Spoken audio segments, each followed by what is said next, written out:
मैं Anurag Sharma smart classes के YouTube channel में सभी विद्यार्थियों का हार्दिक स्वागत करता हूं। मैं एक छोटी सी स्टोरी लेके आया हूं सभी विद्यार्थियों के लिए। भी जो जिंदगी है ना, हमें बहुत से मौके देती है। अब उस मौकों का हमें किस प्रकार उपयोग करना है वो हम इस कहानी से सीख सकते हैं। अकबर और बीरबल का नाम सबने सुना है और हमने बचपन में इनकी कहानियां भी देखी है, बहुत सी टीवी शो फिल्में भी देखी है इनकी। तो अकबर और बीरबल से सब परिचित है। तो अकबर था, वो दिल्ली का राजा था, दिल्ली में बैठता था और जो दिल्ली में बैठता था उसकी हुकूमत उस टाइम पूरे हिंदुस्तान में चलती थी। तो अकबर को एक बार लगा भी मैं दिल्ली का राजा हूँ और मेरे पास सब कुछ है, तो उसने ऐलान करवा दिया था भी कोई भी आए मेरे से मदद लेने के लिए तो उसकी मदद बाहर गेट से ही कर दी जाए, उसकी सभी ख्वाहिशें पूरी कर दी जाए। तो जैसे ही ये ऐलान हुआ तो जनता जो थी वो अकबर के पास अपनी मदद लेने आती और मदद लेने आती तो बाहर जो सेनापति और जो सेना थी अकबर की वो उनकी सभी ख्वाहिशें वहीं पे पूरी कर देती। तो एक बार क्या हुआ, बहुत ही चालाक आदमी था। तो आया आया तो उसने, सेनापति था वहां पे, तो उससे बोला भी मुझको राजा जी से मिलना है। तो उस सेनापति ने कहा भी तेरे को क्या चाहिए, हम तुझको यहीं पे दे देंगे।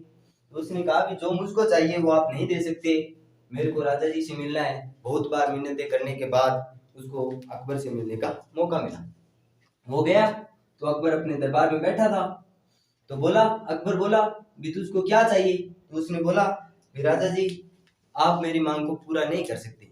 तो अकबर को घमंड तो था ही, उसने बोल दिया अगर मैं तेरी मांग पूरी नहीं कर सकता तो मैं तेरे को ये अपना पूरा राजपाट दे दूंगा। तो उसने बोला ठीक है। तो बोला अकबर भी तुझको क्या चाहिए। उस आदमी ने क्या मांगा भी मुझे तो कुछ भी नहीं चाहिए, मुझे तो कुछ भी नहीं चाहिए और मुझे तो यही चाहिए। अब ये सुनते ही अकबर समझ में आ गया ये ऐसी तो कोई चीज है ही नहीं। उसने बोला कि मुझे तो कुछ भी नहीं चाहिए और मुझे तो यही चाहिए, उसने ये चीज मांगी। तो अकबर ने उससे कहा भी मुझको एक दिन का टाइम दे और मैं तेरे को ये ला के दे दूंगा। तो अकबर का सबसे खास और विश्वसनीय आदमी और चालाक भी था, कौन था, बीरबल। अकबर ने बीरबल को बुलाया और बोला भी एक व्यक्ति आया था और उसको कुछ भी नहीं चाहिए था, अब उसको ये देना है। तो बीरबल ने बोला भी जब वो कल आए तो उसको मेरे पास आप भेज देना। अगले दिन जब ये चालाक आदमी आया तो अकबर ने बोला भी तू जा बीरबल के पास और वहां से तेरे को मिल जाएगा। ये गया बीरबल के पास। तो बीरबल ने बोला भी ऐसी तो कोई चीज है ही नहीं, तो ऐसा कर अब तो तू राजा बन ही गया है, अब ये चीज तो है नहीं तो अकबर अपना सारा राज तेरे को दे देगा, अब तो राजा तो हो ही गया है। तो चल मैं तेरे को इस पूरे महल की सैर करवा के लाता हूँ।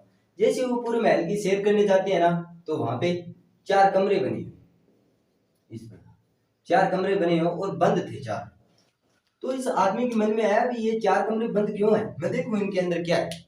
तो उसने बीरबल से कहा भी ये चारों कमरे बंद क्यों है, मुझको दिखाओ, अब तो मैं राजा बनने वाला हूँ। तो बीरबल बोला भी ये तेरे काम की चीज नहीं है, तू मत देख। तो इसने दबाव डाला और कमरा खोलने का आदेश दिया। मैं राजा बनने वाला हूँ तो मेरा आदेश मानना पड़ेगा। तो बीरबल ने कहा भाई ठीक है मानते हैं। जैसे ही पहला कमरा खोला ये कमरा पूरा चांदी का भरा हुआ था। तो गरीब आदमी था, इतनी चांदी देखी बौखला गया, बोला अरे अरे इतनी सारी चांदी। तो बीरबल बोला भी क्या करेगा तुम, कुछ भी नहीं का क्या करेगा, ये चांदी ले जा सारी, ये तेरी है, मैं राजा जी को बोल दूंगा। तो जा मौज कर, तेरी सारी जिंदगी आराम ऐसो आराम से कटेगी। तो चालाक था तो बोला भी मैं राजा बन जाऊंगा तो ये चांदी मेरी ही होगी, मैं ये चांदी नहीं लूंगा। अगले कमरे का गेट खोलो। जब अगले कमरे का गेट खोला तो ये पूरा कमरा सोना था, इसमें सोने से भरा हुआ था क्योंकि खजाना तो होता ही था राजा महाराजा के पास, सोने से भरा हुआ था। तो क्या हुआ, इतना सोना देखा फिर इसका मन मचला मचला। बीरबल बोला ये चांदी भी तेरी, ये सोना भी तेरा, ले जा, क्या करेगा राजा बनके, कोई युद्ध होगा लड़ाई होगी तो तू मारा जाएगा, ये किसी और का हो जाएगा। तो बोला नहीं राजा बन जाऊंगा तब ये सोना ही मेरा होगा। बोला अगला गेट खोलो। जैसे ही अगला गेट खोला इसमें हीरे मोती पड़े। तो बोला इतने सारे हीरे मोती। तो बीरबल बोला भी ये चांदी भी तेरी, ये सोना भी तेरा और ये हीरे मोती भी तेरे, ले जा, क्या करेगा राजा बनकर। तो फिर बोला नहीं मुझको नहीं चाहिए, जब मैं राजा बन जाऊंगा तो ये सारी चीजें मेरी होगी। अब इन तीनों कमरों में देखने के बाद अब ये लास्ट वाला कमरा बचा, तो बोला इसको भी खोलो। तो इसको भी खोला गया, तो इसको खोला गया, तो इससे पूछा गया इसमें क्या है, ये कमरा तो खाली था, इसमें क्या है? तो इसने क्या बोला, इसमें तो कुछ भी नहीं है। तो बोला ये कमरा तेरा ही है, जो तेरे को चाहिए था वो इस कमरे में ही है, ले जा तुम। अब इस कहानी से हमें क्या सीख लेनी है? देखो उसको जिंदगी ने कितनी बार मौका दिया था, पहली बार दिया था, दूसरी बार दिया था और तीसरी बार दिया था, लेकिन इसको पता नहीं चला कि जिंदगी हमको क्या देना चाहती है और हम क्या ले रहे। देखो इन तीनों मौकों का इसने उपयोग फायदा नहीं उठाया, तो इसे लास्ट में क्या मिला? कुछ भी नहीं। इसी तरह है आपकी जिंदगी, जो आपको मौके तो बार बार देगी। अब ये देखना है भी हमें इन मौके का फायदा उठाना है, तो ये चांदी सोना हीरे मोती हमारे, और फायदा नहीं उठा पाए तो ये कुछ भी नहीं हमारे हाथ आएगा। धन्यवाद। कहानी अच्छी लगी हो तो लाइक करें, चैनल को सब्सक्राइब करें। धन्यवाद।